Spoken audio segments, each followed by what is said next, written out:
Salut, je t'explique aujourd'hui comment font les manipulateurs pour te manipuler dans ton couple. Alors généralement ils commencent par une phase qu'on appelle en anglais le love bombing, c'est-à-dire le bombardement d'amour. Donc c'est une première phase où ta vie va être un conte de fées. Donc la personne, que ce soit un homme ou une femme, va te bombarder d'amour, de messages, de cadeaux, d'intentions, elle va t'emmener en voyage, etc. Et ça va être vraiment la lune de miel. Et puis tout à coup, tu vas te faire prendre en fait dans ce flot d'émotions et cette immensité d'amour que tu reçois.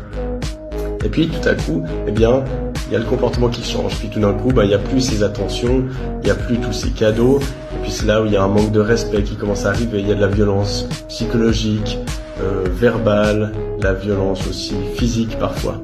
Et puis en fait, ce qui va expliquer qu'on reste dans ce genre de relation parfois, c'est qu'on a l'espoir que on va retourner à la phase initiale où la personne était en guillemets parfaite. Et spoiler, ça n'arrive jamais. Mais c'est cet espoir qui nous maintient, même si notre présent, c'est tout l'inverse de ce qu'on souhaiterait, parce qu'il y a de la violence à tout niveau. On reste parce qu'on a l'espoir qu'on va pouvoir améliorer la relation et qu'elle va revenir au point de départ.